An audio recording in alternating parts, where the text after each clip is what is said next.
يا شباب، قبل أن نبدأ هذا الفيديو الخاص بتقسيم إيفل 9، هذا الفيديو برعاية باور ديريكتور. زي ما تعرفون هناك كثير من التطبيقات الخاصة بالمونتاج، ولكن أنا أنصحكم بباور ديريكتور يا شباب.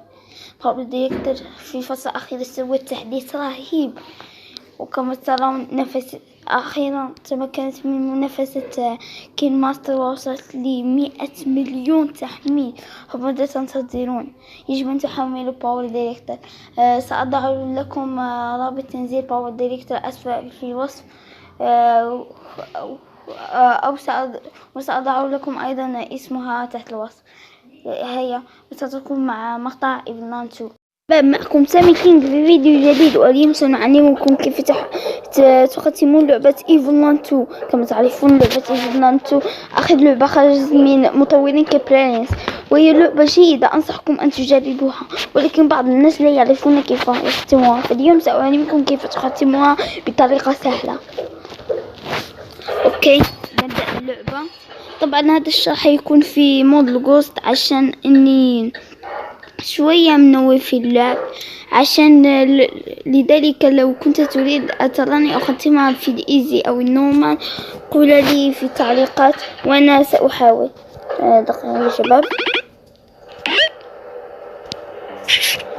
أوكي، نلعب جوي، نسوي كومونسي. هيا سنبدأ.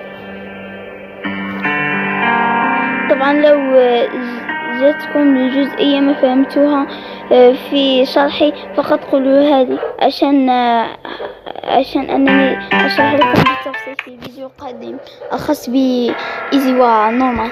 أوكي، يجب أن نذهب. أول شيء يجب أن نذهب إلى مكان السيرفر. نفتح التابي.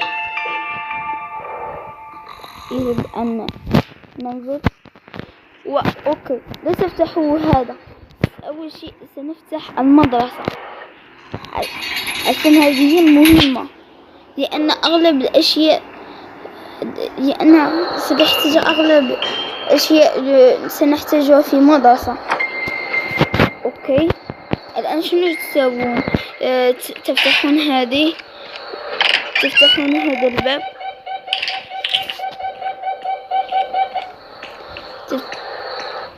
تفتحون الباب.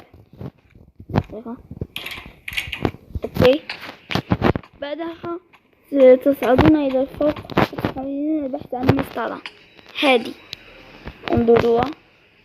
نعم، نصف مسطرة. الآن تقولون لماذا نحتاج مسطرة؟ نحتاج مسطرة لأن هناك أحد الأبواب اللي مشدود فيها الليفر، لذلك نحتاج شيئا مشابه للليفر، والمسطرة هي مشابهة للليفر، لذلك يجب أن نفتح. أوكي، نفتح هذه.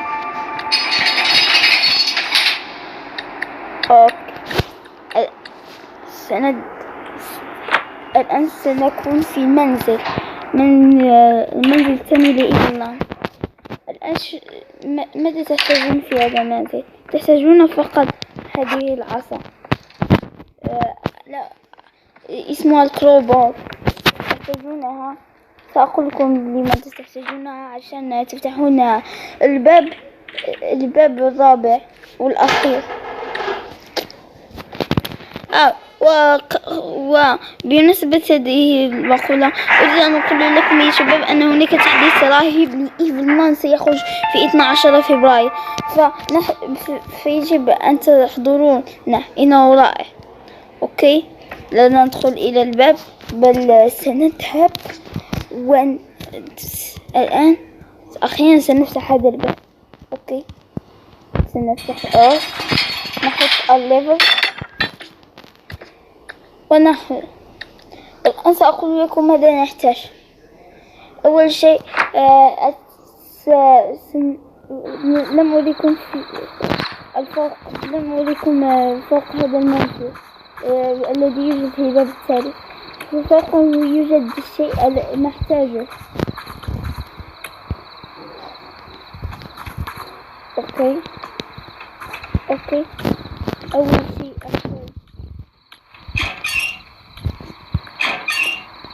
الآن تحتاجون يا شباب إلى مصباح.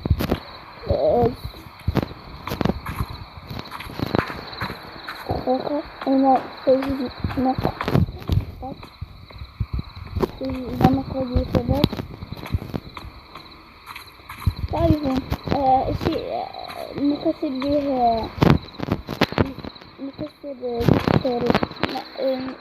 به سنقطع به الأسلاك.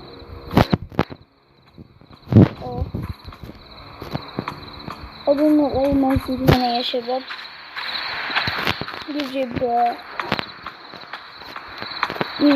إذن يجب أن نذهب ونبحث عن المقبض، لأن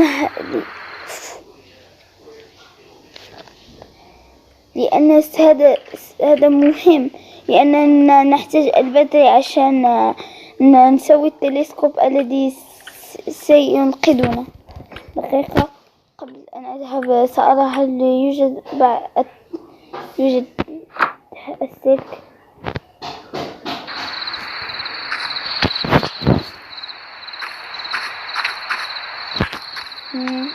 أيوة.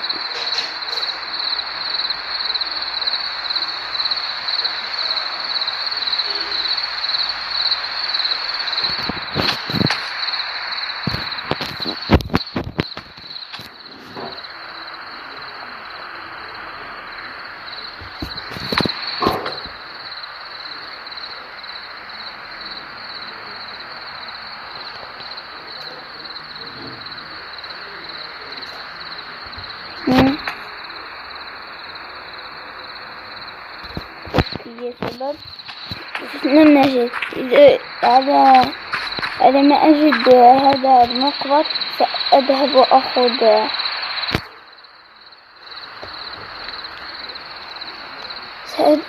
سأذهب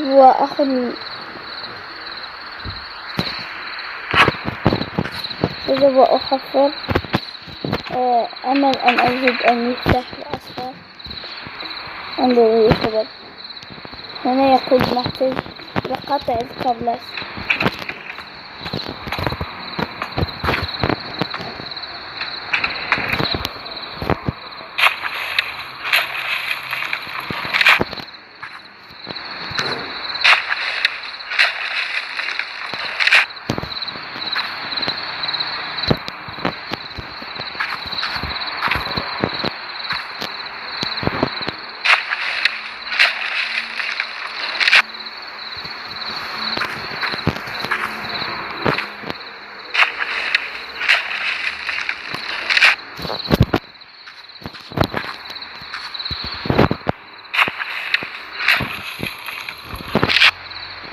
وسيدنا المفتاح يا شباب.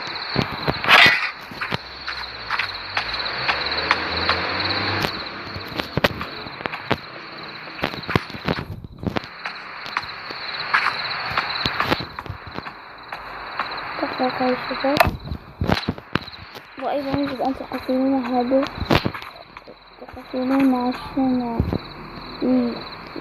عشان من نفتح الباب مكة.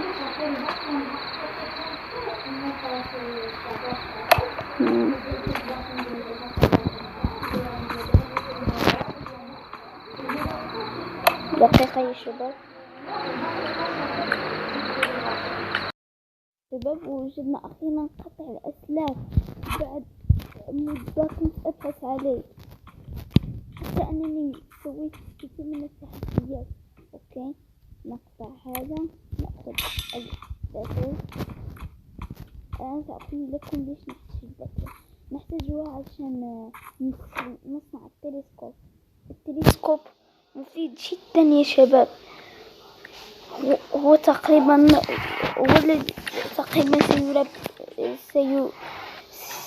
سيجعلنا نفوز. اوكي، بالمناسبة أسف لأنني لم أريكم هنا الطابق الفوقاني. اوكي، سوينا الباتري. نحتاج إلى عين تلسكوب عشان نرى. اوكي، قبل أن يبدأ أنظر سأسوي اشتراك هنا. أوكي، التلسكوب. سأقول لكم كيف نأخذ عين التلسكوب. دقيقة يا شباب. عين التلسكوب بما أن ليس عند ابننا عين تلسكوب، نحن سنصنعه. كيف؟ عن طريق نظارة أحد الطلبة. طبعا هذا الطالب غير موجود، لكن سنجد نظارته. يجب أن نأخذها ونسقطها.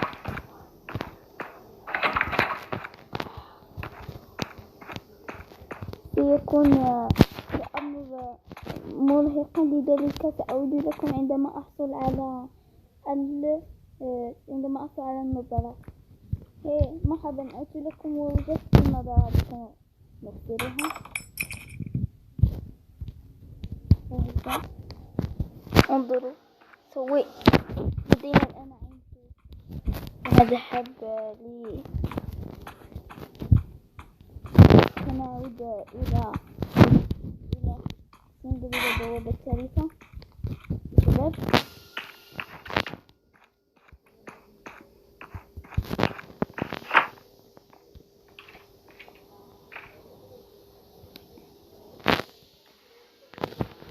أوكي، سترون الآن ماذا سيحدث عندما نركب هذه. لنرفع.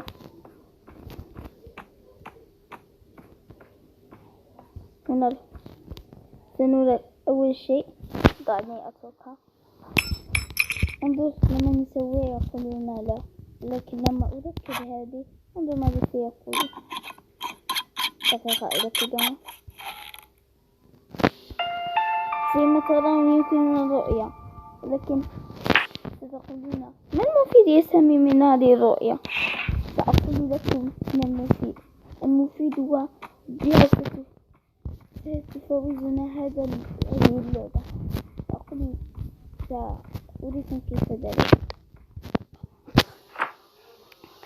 الآن بعدما وصلتم إلى تركيب العين التلسكوب، سنذهب الآن إلى الفوق هنا.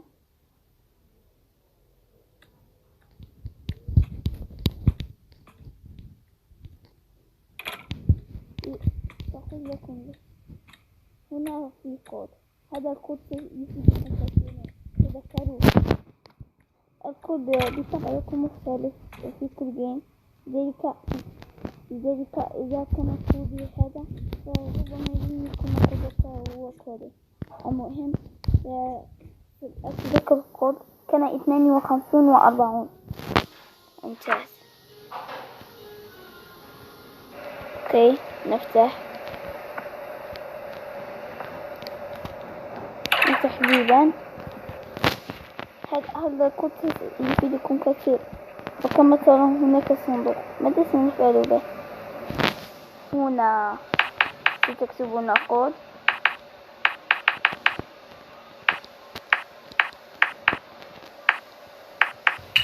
كما ترون الكود الخاص بنفسه. اوكي، سيعطينا هذه العصا. هذه العصا مفيدة لأننا بها تقريبا أنهينا الجيم. أول شيء ننادي عن الراهبة التي تقسم الآيس كريم. اوكي، أظنها ذهبت. ذهبت.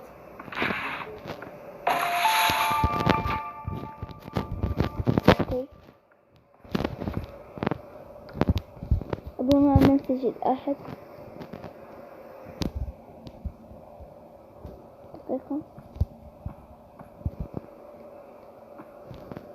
دقيقة يا شباب. هل تصعد؟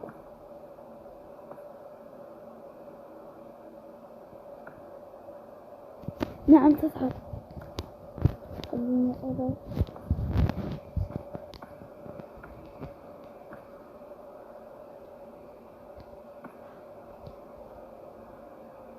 نعم، لما ترون هذا الرياكشن فأنتم سأقول لكم أحسنتم. الآن ماذا ستفعلون؟ بسرعة يا شباب، ستعودون إلى المكان السري وستذهبون إلى البوابة الثالثة، بوابة المسطرة يا شباب. هنا بسرعة فائقة يا شباب، لأن هنا أقول لكم تهانينا، اللعبة على وشك الانتهاء. الآن سنستفيد من هذا التلسكوب الذي صنعناه.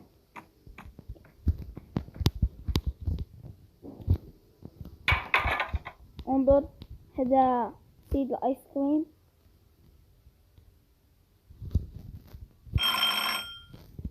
هناك زر وهنا لا تضغطوا عليه. سأقول لكم متى ستضغطون على هذا الزر. هذا الليفر. اوكي، تأخذ الآيس كريم. انظروا يا شباب، عندما تكون هذه الراهبة قريبة من هذه المنطقة، في هذه انظروا، ابركوا، اضغطوا.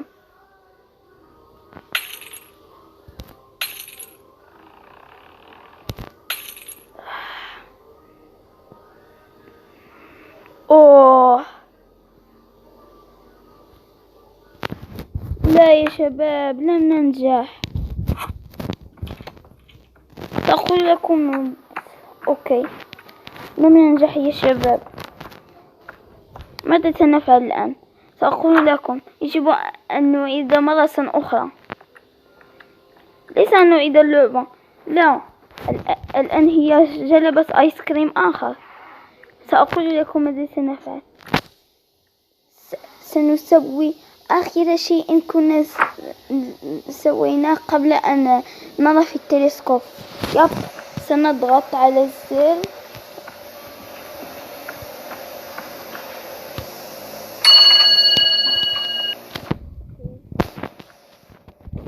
أنها نزلت لك. يب،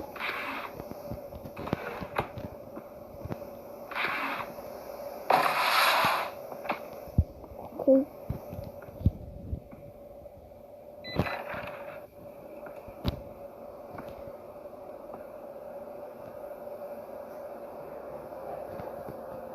اوكي، أظن أنها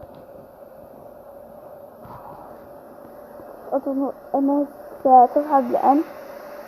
هي صعدي. نعم صعدت. اوكي، ستنجح.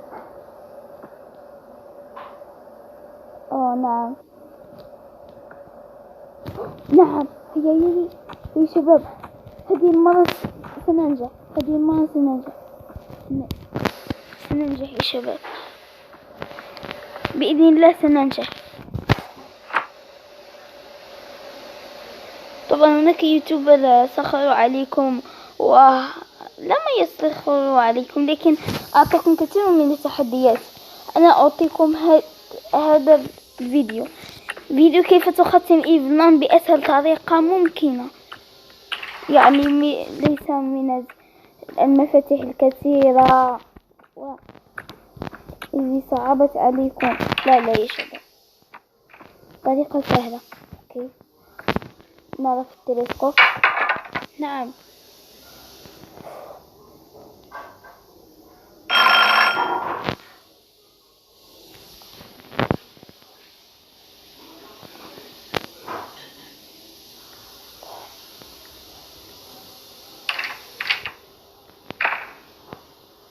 اوكي يا شباب.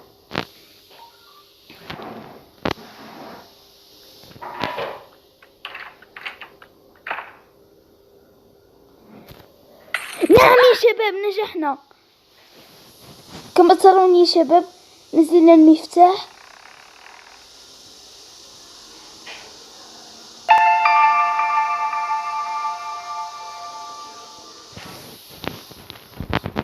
نعم يا شباب، سأقول لكم مبروك عليكم. الآن ماذا ستسوون؟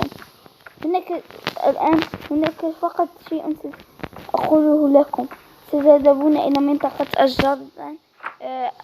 تذهبون إلى منطقة الحديقة. سنذهب إلى البلاعة،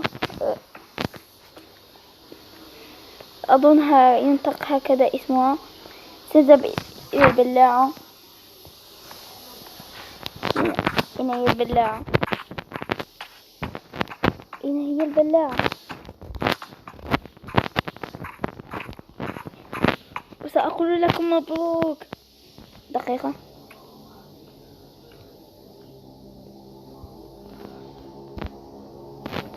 سأقول لكم مبروك. معكم المفتاح الذي سيخرجكم من هذه المدرسة بعد معاناة شباب كبيرة. أخيرا سنخرج من هذه المدرسة.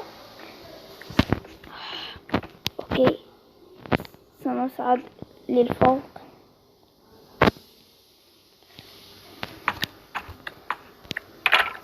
نخرج.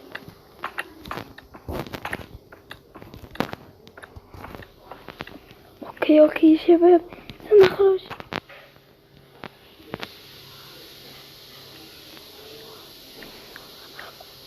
اخيرا يا شباب. اوه، سنخرج. هيا.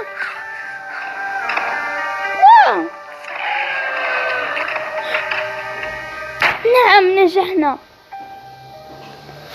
Gummy, come in. It's cold.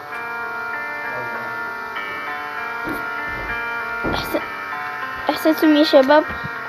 الآن سأقول لكم أحسنتم، تمكنتم من النجاح. فيب، كان هذا تختيم لعبة إيفلمان. شكرا لكم. ولو كنتم تريدون أن نلعبها تريدون أن نلعبها بعد التحديث، فقولوها لي في التعليقات. وبس، مع السلامة.